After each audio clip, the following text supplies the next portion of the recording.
ಉದ್ಯೋಗಾಕಾಂಕ್ಷಿಗಳ ಜೊತೆಗೆ ಕೆಪಿಎಸ್ಸಿ ಚೆಲ್ಲಾಟ ಆಡ್ತಾ ಇದೆಯಾ? ನೇಮಕಾತಿಯೂ ಇಲ್ಲ, ಪರೀಕ್ಷೆ ಹಣವೂ ವಾಪಸ್ ಇಲ್ಲ. ಇದು ಆಕಾಂಕ್ಷಿಗಳನ್ನ ತೀವ್ರ ಆಕ್ರೋಶಕ್ಕೆ ದೂಡ್ತಾ ಇದೆ.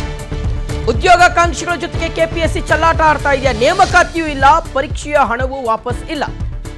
2 ವರ್ಷದಿಂದ ನೇಮಕಾತಿಯನ್ನು ನಡೆಸಿಲ್ಲ ಆಡಳಿತ ಮಂಡಳಿ. ಕಳ್ಳಾಟ ಆಡ್ತಾ ಇದೆಯಾ? 750 ಭೂಮಾಪಕರ ನೇಮಕಾತಿಯನ್ನ ರದ್ದು ಮಾಡಿಟ್ಟಿದೆ ಕೆಪಿಎಸ್ಸಿ. ನೇಮಕಾತಿಗೆ ಅಧಿಸೂಚನೆಯನ್ನ ಲೋಕಸೇವಾ ಆಯೋಗ ಹೊರಡಿಸಿತ್ತು. ಕಾರಣಾಂತರಗಳಿಂದ ಪರೀಕ್ಷೆಯನ್ನೇ ರದ್ದುಗೊಳಿಸಿರುವಂಥದ್ದು ಮಂಡಳಿ.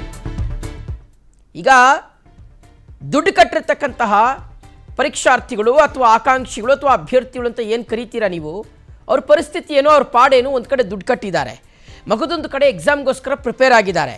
ನೀವು ಅತ್ಲಾಗೆ ಎಕ್ಸಾಮ್ಗೂ ಕರೀತಾ ಇಲ್ಲ, ನೀವು ಅವ್ರು ಕಟ್ಟಿರ್ತಕ್ಕಂಥ ದುಡ್ಡನ್ನು ವಾಪಸ್ ಕೊಡ್ತಾ ಇಲ್ಲ. ಇನ್ನೆಷ್ಟು ದಿನ ಅಂತ ಅವ್ರು ವೆಯ್ಟ್ ಮಾಡ್ಕೊಂಡು ಕುತ್ಕೊಳ್ಳೋದು? 2 ವರ್ಷ ಆಗಿದೆ.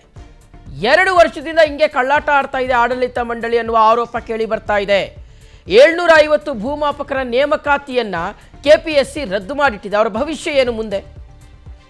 ಕೆಪಿಎಸ್ಸಿ ಲೋಕಸೇವಾ ಆಯೋಗದಲ್ಲಿ ಪರೀಕ್ಷೆಯ ವಿಚಾರಕ್ಕೆ ಸಂಬಂಧಪಟ್ಟಂತೆ ನೂರಾರು ಕನಸುಗಳನ್ನು ಕಟ್ಕೊಂಡು ನಮಗೆ ಕೆಲಸ ಸಿಗುತ್ತೆ, ಉದ್ಯೋಗ ಸಿಗುತ್ತೆ ಅಂತ ಆಸೆ ಇಟ್ಕೊಂಡು ಪರೀಕ್ಷೆಗೋಸ್ಕರ ಪ್ರಿಪೇರ್ ಆಗ್ತಾ ಇರ್ತಕ್ಕಂಥ ಅಭ್ಯರ್ಥಿಗಳ ಬದುಕಿನಲ್ಲಿ ಚೆಲ್ಲಾಟ ಆಡ್ತಾ ಇರ್ತಕ್ಕಂಥದ್ದು ತೀವ್ರ ಆಕ್ರೋಶಕ್ಕೆ ಕಾರಣ ಆಗ್ತಾ ಇದೆ.